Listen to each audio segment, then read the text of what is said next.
ये कहानी है दो भाइयों की, रवि और मनु, जिनकी सोच और जीवन शैली अलग अलग थी। रवि मेहनती और जिम्मेदार था, जबकि मनु आलसी और चालाक। दोनों की शादी को अभी 1 साल ही हुआ था। रवि अपनी जिंदगी मेहनत करके सुखी तरीके से जी रहा था, जबकि मनु की बीवी सुनीता मनु की आलसी और गैर जिम्मेदार आदतों से तंग आ चुकी थी। घर की आर्थिक हालत दिन ब दिन खराब हो रही थी और मनु को इसकी कोई परवाह नहीं थी।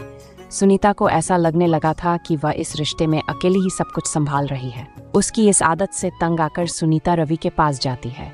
रवि अपने खेतों में काम कर रहा होता है। रवि की बीवी नीला भी वहां थी।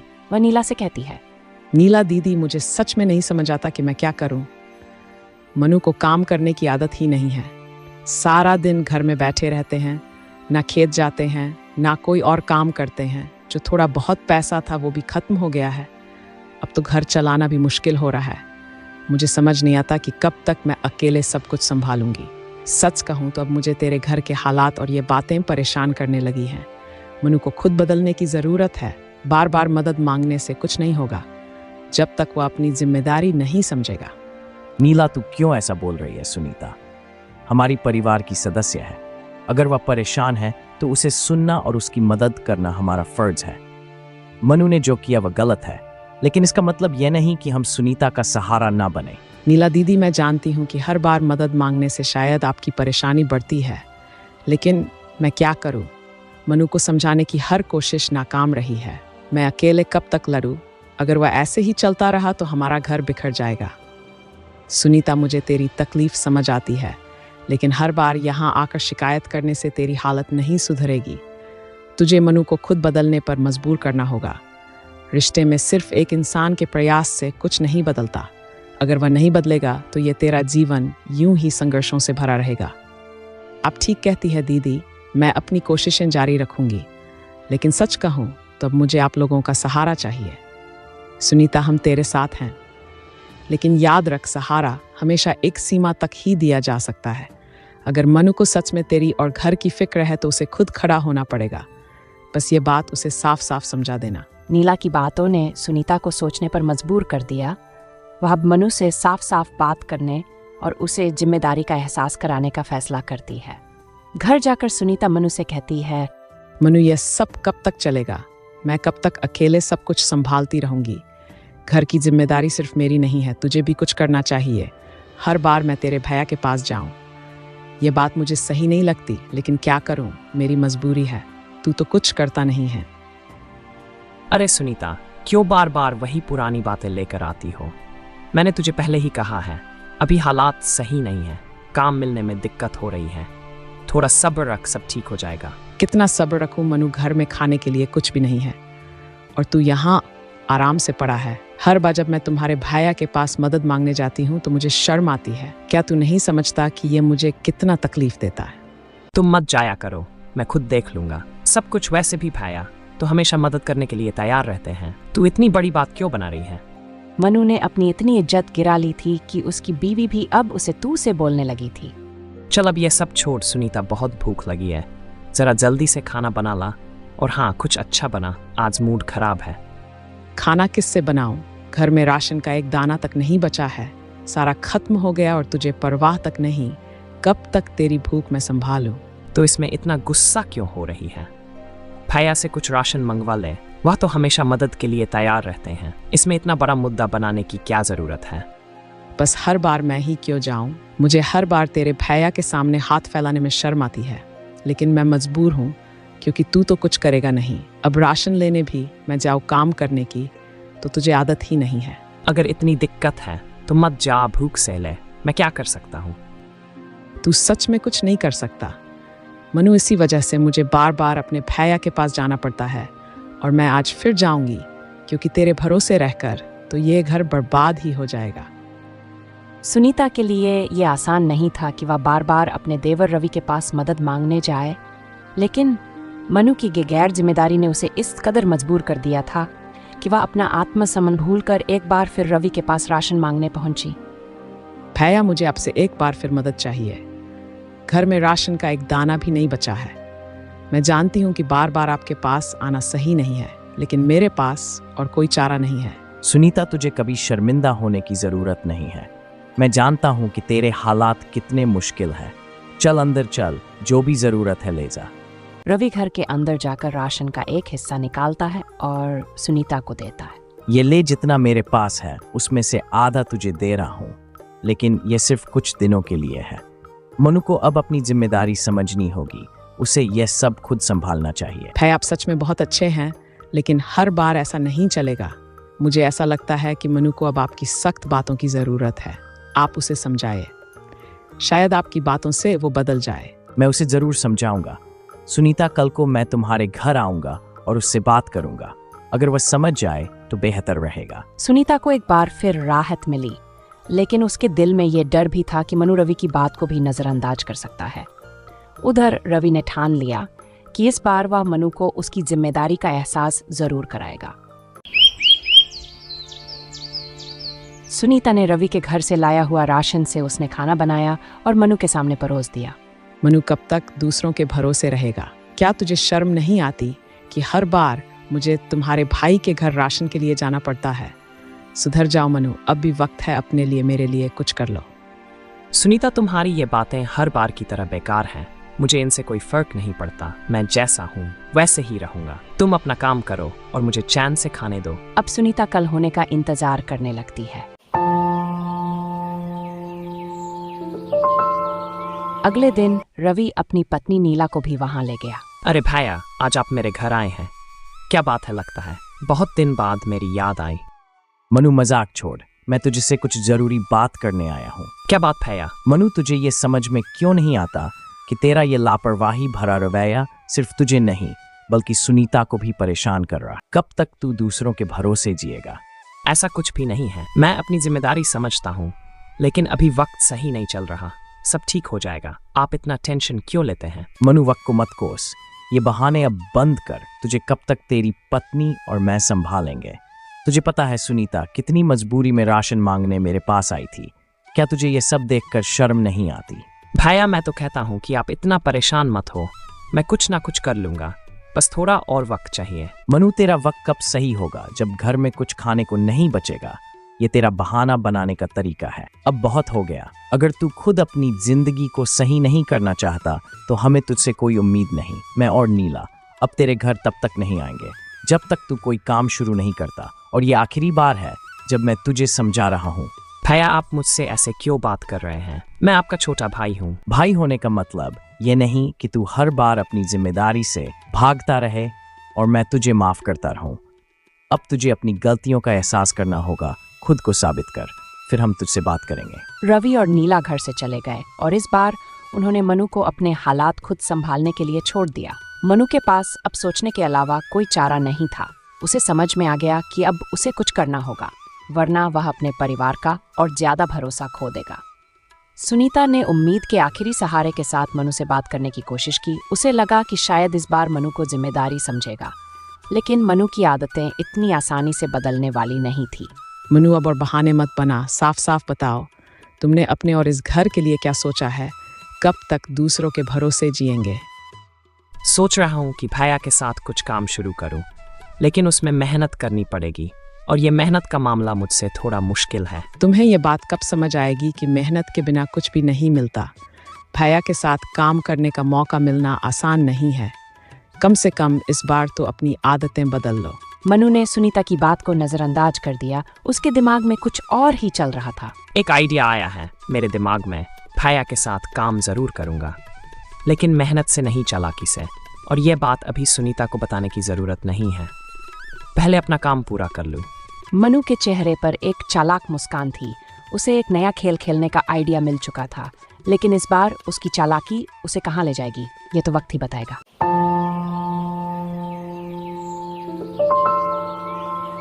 अगले ही दिन मनु अपने बड़े भैया के पास जाता है और कहता है, भैया, मैं आपसे एक जरूरी बात करने आया हूँ। मेरी हालत तो आप जानते ही हैं। मुझे लगता है कि अब वक्त आ गया है कि मैं भी कुछ जिम्मेदारी उठाऊं। मनु, ये तो अच्छी बात है कि तुझे अपनी जिम्मेदारी का एहसास हुआ, पर साफ साफ बता क्या करना चाहता है। भैया, मेरा सोचना है कि हम दोनों मिलकर काम करें। खेत में आधी मेहनत मैं करूंगा और आधी मेहनत आप करेंगे। जो मुनाफा होगा वह भी आधा आधा बांट लेंगे। इससे ना सिर्फ काम जल्दी होगा बल्कि हमारी आमदनी भी बढ़ेगी और मुझे भी काम करने की आदत पड़ जाएगी। ये बात तो सही लगती है मनु, लेकिन क्या तुझे पता है खेत में काम करना कितना मुश्किल होता है? ये सारा दिन की मेहनत का काम है जिसमें कोई बहाने नहीं चलते। क्या तू इसके लिए तैयार है? भैया, मैं पूरी तरह तैयार हूँ। इस बार मैं अपनी बात पर खरा उतरूंगा। मुझे एक मौका दीजिए। मैं चाहता हूँ कि हम दोनों भाई मिलकर इस खेत को और बेहतर बनाएं। देख मनु, साझेदारी का मतलब सिर्फ मुनाफा बांटना नहीं होता। इसमें मेहनत और ईमानदारी भी बराबर की होनी चाहिए। अगर तुझे इस बात की समझ है तो मैं तेरे साथ काम करने को तैयार हूँ, लेकिन ये आखिरी मौका है। अगर तूने इस बार भी बहाने बनाए तो तुझसे उम्मीद रखना मेरे लिए मुश्किल होगा। भैया, आप मुझ पर भरोसा कीजिए। इस बार कोई बहाने नहीं होंगे। मैं दिल से मेहनत करूंगा और आपको साबित करके दिखाऊंगा।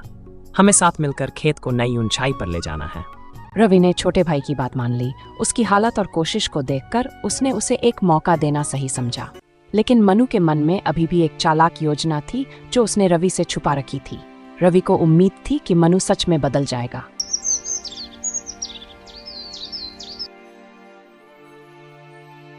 नीला, आज मनु ने मेरे पास आकर खेत में काम करने की बात की। उसने कहा कि वह मुझसे साझेदारी करना चाहता है। आधी मेहनत वह करेगा और आधी में मुनाफा भी आधा बांटेंगे। सच में अगर वह ऐसा कर रहा है तो ये बहुत बड़ी बात है। शायद उसे अपनी गलती का एहसास हो गया है। ऊपर वाले का लाख लाख शुक्र है कि उसने मनु को सही रास्ते पर ला दिया। हाँ, मुझे भी लगा कि उसने दिल से बात की। उसकी हालत देखकर मुझे लगा कि उसे एक मौका मिलना चाहिए। लेकिन सुनिए, आप जानते हैं कि मनु की आदतें कैसी हैं? कहीं ऐसा ना हो कि वह आपकी अच्छाई का फायदा उठाए। मैं कहती हूँ कि भरोसा रखें, लेकिन थोड़ा ध्यान भी दें। मुझे अपने भाई पर पूरा भरोसा है। मैं मानता हूँ कि उसने कई गलतियां की है, लेकिन इस बार वह सच में बदलना चाहता है। उसे एक मौका देना चाहिए। अगर आपको ऐसा लगता है तो ज़रूर कीजिए, लेकिन अपनी सतर्कता बनाए रखिए। भरोसा करना अच्छी बात है, लेकिन हर कदम सोच समझ कर उठाना ज़रूरी है। नीला ने रवि की बात मान ली, लेकिन मनु को लेकर उसके मन में अब भी थोड़ा शक था। उधर रवि को अपने भाई पर पूरा भरोसा था। उसने सोचा कि इस बार मनु अपनी बात पर खरा उतरेगा, लेकिन मनु के मन में क्या चल रहा था यह किसी को नहीं पता था।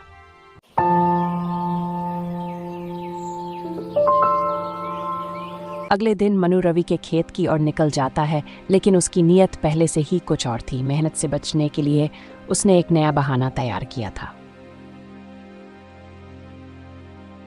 अरे मनु, तू समय पर आ गया। चल आज से शुरुआत करते हैं।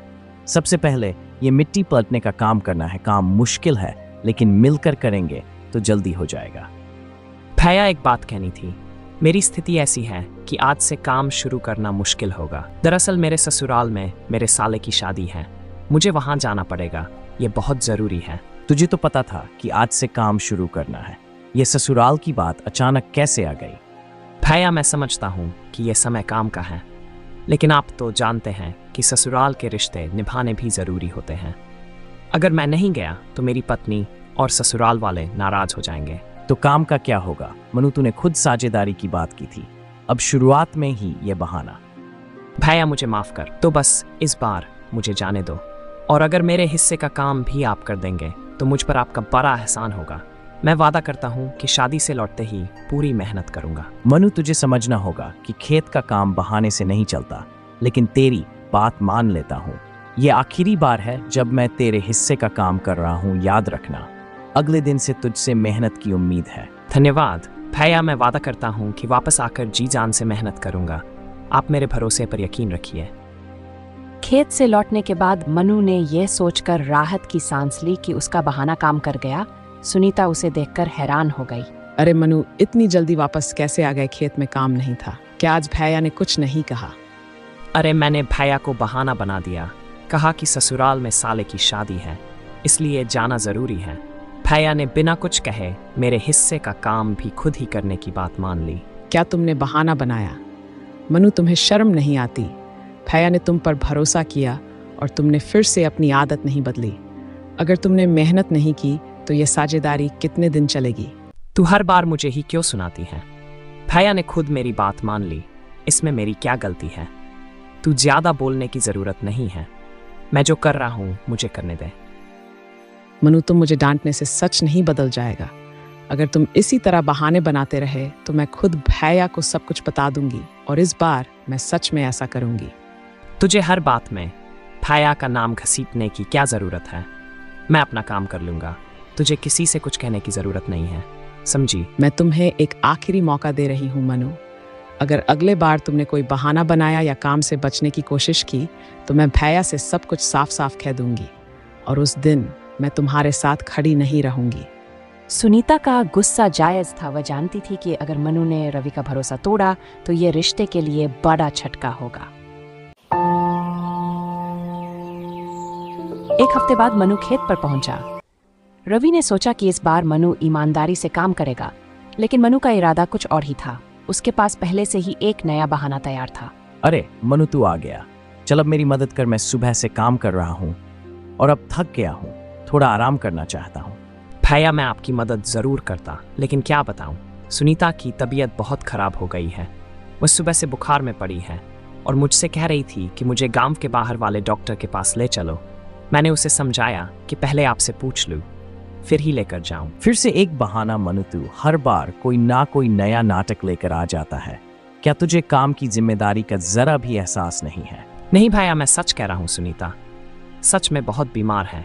मैं झूठ बोलने की हिम्मत नहीं कर सकता। अगर आप कहे तो मैं उसे अकेला छोड़ देता हूँ, लेकिन ठीक है, अगर तेरी बात सच है तो जा, लेकिन याद रख ये तेरी आखिरी माफी है। अगली बार मैं तेरी बात नहीं मानूंगा। धन्यवाद भैया, आप मेरा यकीन रखिए।